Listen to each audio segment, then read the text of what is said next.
Hi, Misha here, and I guess it is yet time again for another Blackbox. Excuse me while I cat-proof a few things here. I am definitely not putting my microphone in a literal cardboard box to keep the cats from chewing the antenna. So, nothing to report. Nothing has happened in the world. So, I'll continue on. Isn't it great to have 2022 is that nice, calm, stable year we all desperately hoped for, needed, and deserved. So, that's it. I will catch you very soon next time. So, away from alternate reality land to where we're at now. Obviously, my last black box was about the Ukraine situation, and that was recorded very shortly after Russia invaded and declared war on an independent sovereign nation without legitimate provocation. And now we are entering into week 4 of this cluster fuck. So yeah, that happened. But there's been a little bit of good news. One, apparently the U.S. Senate can actually do something with bipartisan cooperation and support to finally revoke. Well, it's not revoke daylight savings time. It's to make daylight savings time, which is the time we're in now, permanent. If nothing else, my God, the House of Representatives better pass this, because I am so tired of people complaining about 1 hour changing. Honestly, if I'm being straight, I do prefer the extra hour in the evening. Is that a surprise? I keep vampire hours, so I would much rather have the extra time in the evening vis-a-vis the morning, which I can do jack all with. And I think most people today feel that way. You know, when daylight savings time was initiated half of the year, 100 years ago, people got up earlier to go to work, be it in a factory, a coal mine, even a farmer. America was more agrarian, and electricity wasn't what it is today. But now, people usually go to work around the same time or even after their children go to school. So, 7:30, 8 a.m. By that time, the sun's up. And apparently you sighted people need light. I don't know why. But no, I think it is more logical to have the extra light in the evening because people get off work at 4, 5, sometimes 6 o'clock. It's depressing, I get that, to get out, get into the parking lot and it be dark as all hell. It's also, a bit of a safety concern. So, yeah, cool, let's do that. Yay. I think even the Senate realized, hey, we got to do something to show the country we're actually doing some kind of job. And they realized, hey, this is something that is pretty much as close to universally supported in the USA as anything else. Make daylight savings time permanent. Okay, let's build on that. See, we're not as different as we think, right? Trump Republicans, Rhino Republicans, middle-of-the-road Democrats, ultra-left SJWs. See, we can all come together with one thing. Daylight savings time is a good idea. Standard time is fucking stupid. So, huzzah. Another thing that came out recently, Facebook is finally kind of on the wane. At least it has seemingly peaked and started that inevitable, gradual, downhill turn. Hell yeah. See, I wasn't behind the times in never getting a Facebook account, never had one. I was actually way ahead of the time because it's not my thing. Now, to be fair, I got on the internet in the early 90s, 92 maybe, give or take.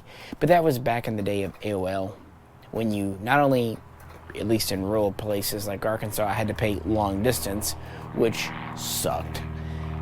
You also had only so many hours per month you could log on. So it was pretty much log on, download a file if you need it.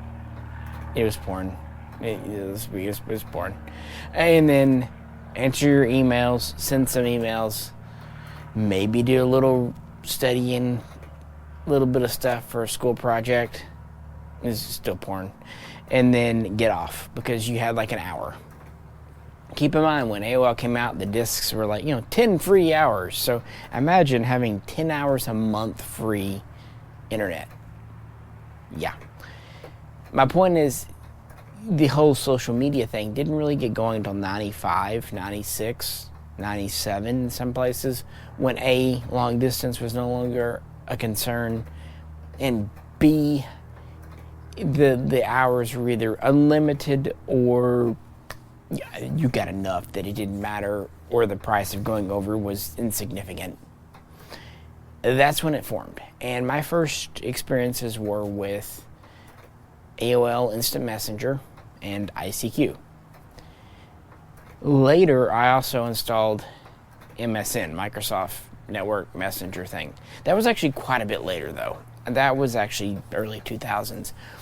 ICQ back then was the first kind of independent, socially thingamajig. There was also Microsoft Virtual Chat, which was a thing. Chat rooms were kind of the thing back then. My whole point is, I got my fill, my taste, my fix on social internet stuff back then. And let me tell you this, it was better. Let's have a conversation with J-Ro just yesterday. Back then, mid-90s, the internet was diverse and became more so. But it was a bunch of nerds or rich people, or both, because there was a certain barrier to entry. Either you had to be technically savvy. Let's be honest, most of us freaked some old copper lines to hack it. That's what the poor people did. But we still had to have computers to do that. And computers were not cheap. Or you were rich and you could afford the hardware and the stuff, and that was that. But it was either that. So there was a certain demographic that was online. Nowadays, of course, as you know, everyone's on. But even then, there was a bunch of social stuff and kind of, is it a real friend? Is it an online friend? And people be people, yo. Doesn't really matter. I guess the nice thing back then was pictures weren't such a big deal, because we had 14.4. Even my first modem was actually a 2400 baud, then a 96, and then a 14.4. And then when I got a 28.8, I thought I was, on fire. That could have been the marijuana, though. I'm not going to lie. You never know. But, yeah, it was interesting, but it was still that. So after being on there years, well over a decade, I kind of got my thing. So by the time Facebook was a thing, now remember, Facebook started off as a college networking tool. You had to have a .edu email address to even sign up. I remember hearing about it back in the old days of the frat house, and just like, But by the time it got big and kind of opened up to the public, around 2008, 2009, 2010, I'd been online for well over a decade, coming up on, 2. I was good. I was married. I didn't have any reason, and I had a business to take care of. I recognized early on that Facebook and gun business was not going to be a great mix, so I didn't even mess with it. So yeah, see, I was ahead of the time. You should listen to me. I know these things. But I don't care, and it's not the social. It's not even the kitsch aspect of Facebook, or the fact that it's so normie. It's the fact that it's so toxic, and I don't use that word toxic very often, but sometimes it just applies. By the way, I'm outside on the porch. It's actually a relatively warm evening for March, and the cat is running around the roof of the porch, thudding over my head, and I'm just waiting for her to bust through the shingles and fall on my head. If you hear a weird noise, that is exactly what happened, and it will be captured on camera. Well, not camera, because you're looking at a black box, but on microphone. So, yeah, those things happened. As far as Ukraine, I think you all have been following it. You know what's up. I don't need to lecture you. Ukraine war bad. Ukraine war unjustified.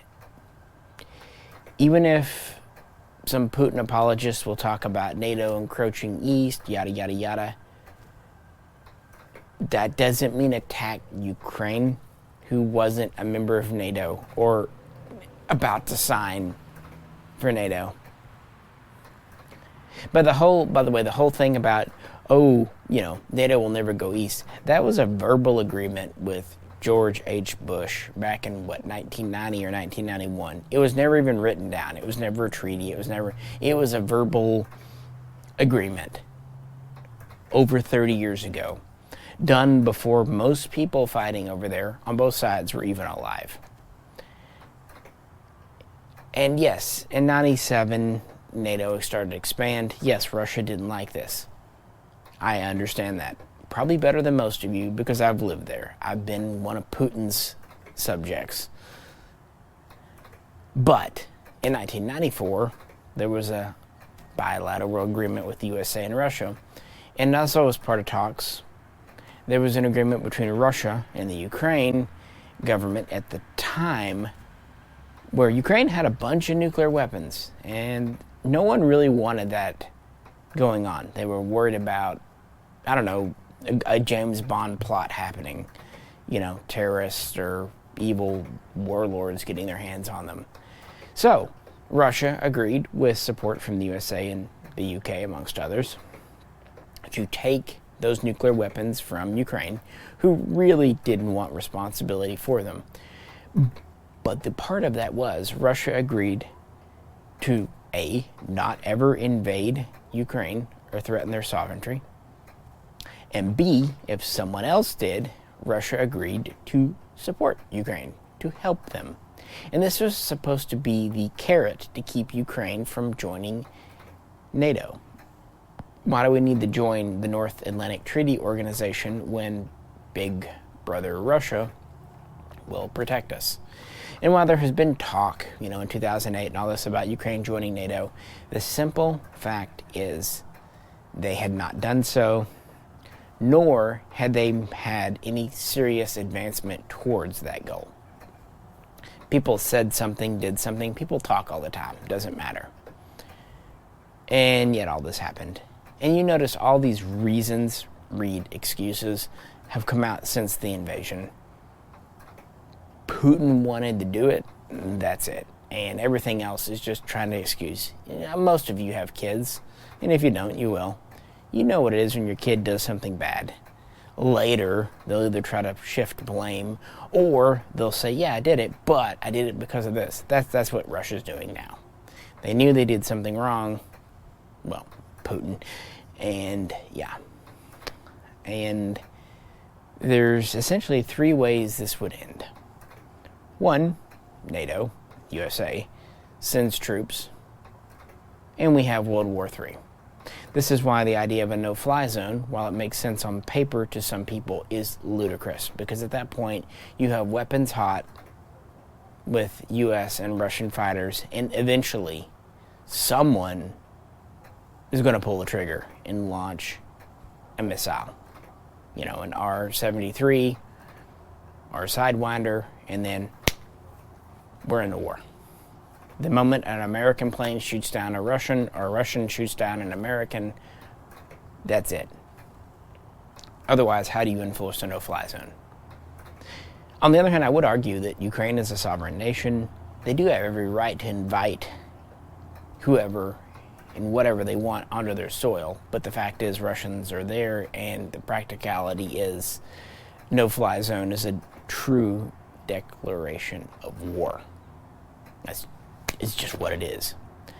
The other option, Russia takes Ukraine, but never swallows it, kind of like an anaconda snake eating something too big. Russia, 140 million. Ukraine, 45 million people. Is Russia bigger? Yeah. But it's not big enough to hold something a third of its size. Also, it sets a precedent for dictatorial leaders and autocrats across the war of literally might makes right. And we've done that before in human history. We've had a time when there was no code, there was no UN, there was no NATO, there was no Warsaw Pact. There was, whoever's biggest can just take over. That essentially ended with Napoleon, with one major caveat. That ended in Europe. And that's when the whole colonial thing started up en masse. Now, yeah, colonialization began before the 19th century, but it really ramped up once Europe said, you know what, we need to quit fighting on our own soil. Let's go invade Africa and China. Okay, what a great idea. That's a subject for another day. But if Russia takes Ukraine and is allowed to topple their democratically elected government, that's what happens. And of course, it's not good for Russia. At the end of the day, this is the worst outcome for Russia too. Well, aside from World War III, where we're all dead. The third option, speaking of dead, is removing Putin. And I think this is the one that everyone's kind of counting on. But what's happening in Russia, pretty much everyone knows he needs to go. But everyone's waiting around going, someone should get rid of him. Or, if we're not even talking murder, just take him out of power. Khrushchev retired to a dacha in 1964, and that was that. That would not happen with Putin, but it doesn't have to be violent. It could be a velvet revolution. But everyone's waiting for someone else to do it, because for over 20 years, Putin has systematically and methodically cowed that nation. And now we're seeing the consequences. This is the consequence of an autocrat, a dictatorial leader. During Soviet times, especially after Stalin, Stalin had pretty much absolute power. But after that, they realized that's not good. Khrushchev, Brezhnev, Andropov, Gorbachev, they all had the Politburo to answer to. They all had checks on their power to some extent. They had a lot of power, don't get me wrong, but not absolute. That was not a cat actually falling through the roof, but it was a cat doing something. It's very entertaining out here tonight. Cat fight on the roof. And it's not tin, and it's not hot, so. Anyway, what was I saying? I don't really fucking know. But they had limitations. Putin does not. And he's systematically gotten rid of any political or even economic rivals and made a group of people subservient to him. He is a mobster. He is a thug. He is KGB. Remember back in the 80s when Republicans were vehemently against the Reds, the communists? Remember how communists were ultra-left? No one liked those? That's Putin. You might think he's right-wing conservative or whatever. No, he's a fucking dictator. He'll be whatever wing serves his needs. He is pro-Putin. And he is directly out of that old communist system that Reagan and the others warned against. He is the last man standing, not literally, but metaphorically, from that evil empire. Do not support him. Even if you think he's doing what you like, trust me, he's not. Russia lies. Russia has a long-standing tradition of propaganda. Not just from the Soviets, but even the Tsarist time. Anything you hear out of Russia, don't automatically say it's false, but take it with the whole salt shaker of salt. because it is in their best interest to manipulate the data. And keep that in mind. If Russia has legitimate concerns and grievances against NATO, fine. Even maybe agreed sometimes. Invading a third nation, an independent third nation in the middle, is not the answer to that. And it is not only serving, it's not serving anyone. It's not serving Russia. It's not serving Ukraine. It's not serving the world. It's serving one man's ego who's been in power too long. And this is the danger of surrounding yourself with yes men who never give you the straight dope. Imagine if you were married to a spouse who always told you what you wanted to hear, always did what you wanted to hear, and that went on for 22 years. It would warp anyone's perspective, and that's what's happened here. I will not pretend to know the mind of anyone, but that's quite clear. And unfortunately, this is not a diplomatic thing. This isn't an argument on podiums. This isn't protesters and yada yada. People are dying in Ukraine and Russian soldiers every day on both sides. Cat just fell off the roof, by the way. Every day this goes on, it is incredibly serious. And for those people on the right in America that think Putin's great, understand that if January 6th had happened here with Putin around, he would have ordered that crowd machine gunned. Understand this. People are being jailed without trial, without accusation, only for speaking their mind. Understand there is no independent media, there is no independent news in Russia, and this is not like, oh, well, you're told not to do it or you get canceled. You fucking go to jail. You are disappeared. Do you understand what that means? You cease to exist. You have no rights. And all for the amazingly high crime of disagreeing with the power in charge. That should terrify Republicans, Democrats, independents, habologists, anyone. And, even if you think you're in the group that the government likes today, you may not be tomorrow, because that's how those authoritarian regimes, there always has to be an other, an enemy. Eventually, you're going to be on the outside looking in, and you're going to be the persecuted party.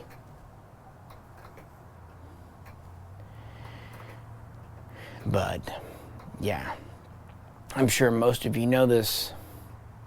I would hope. And I'm sure.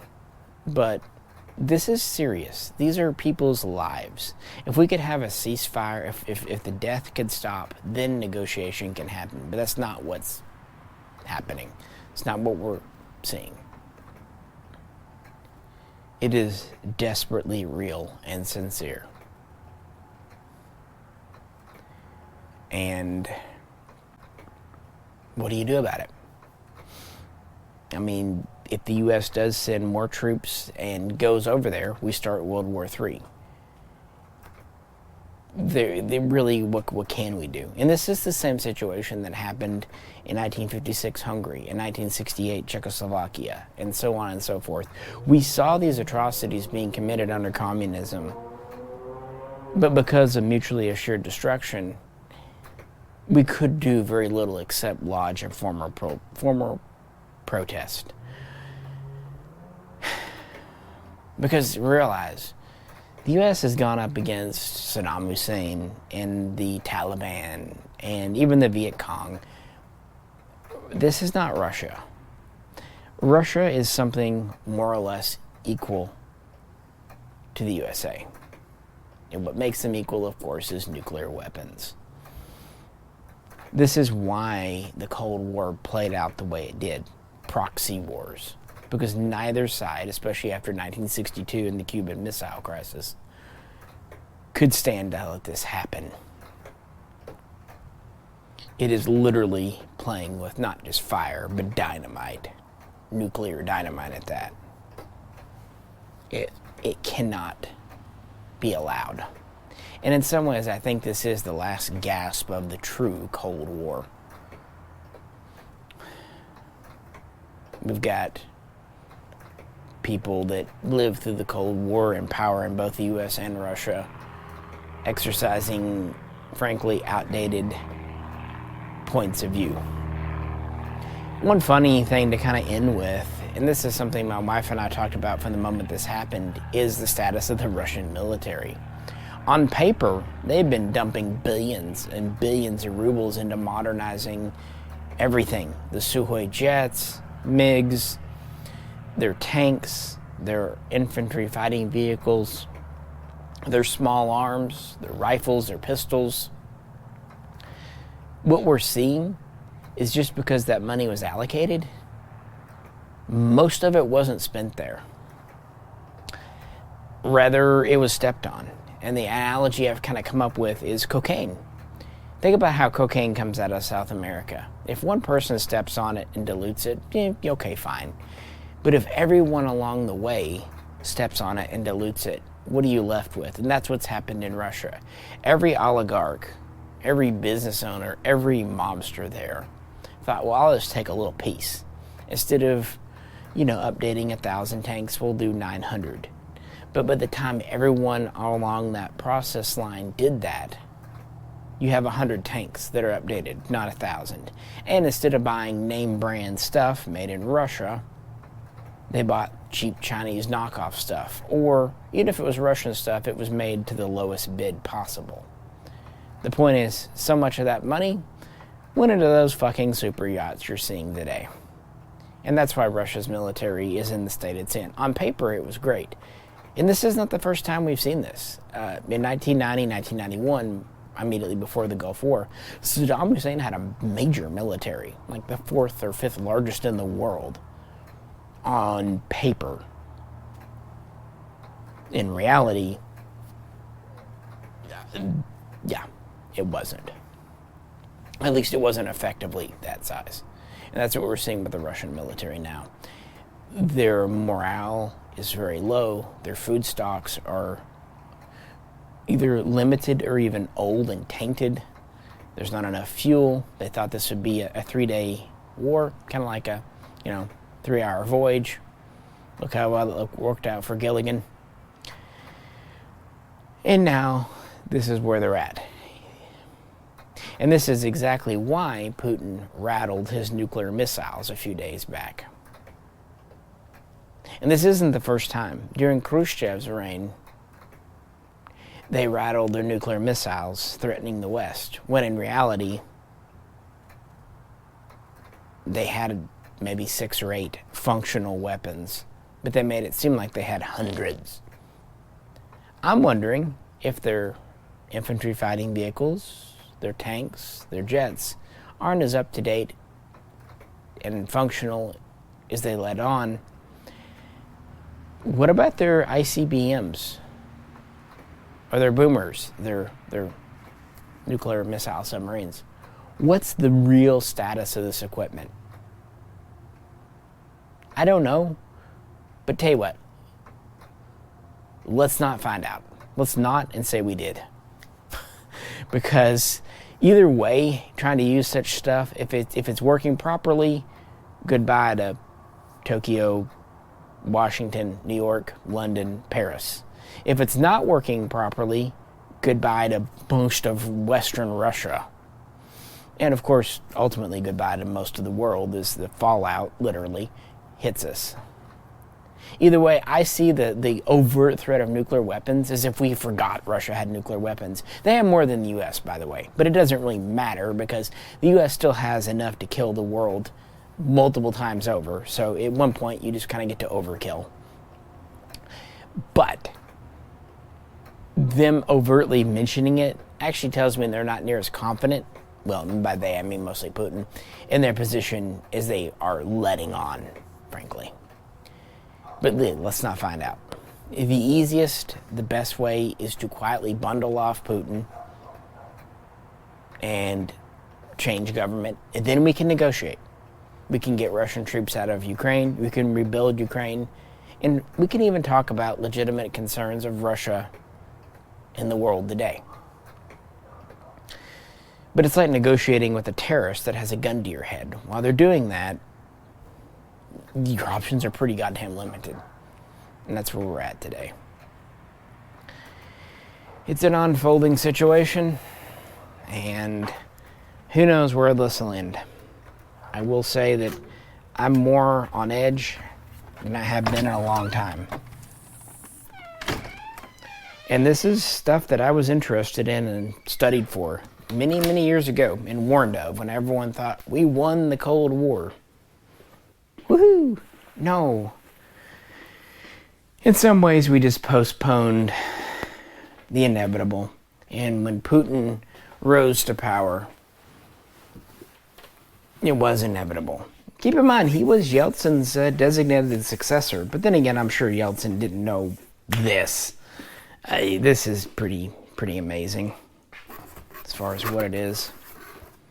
But yeah, fair just time to do a Blackbox update. So sorry, I was reaching over there. But just my candid, unfiltered opinions. Let me know how I'm wrong. But hope everyone's doing well, hanging in there.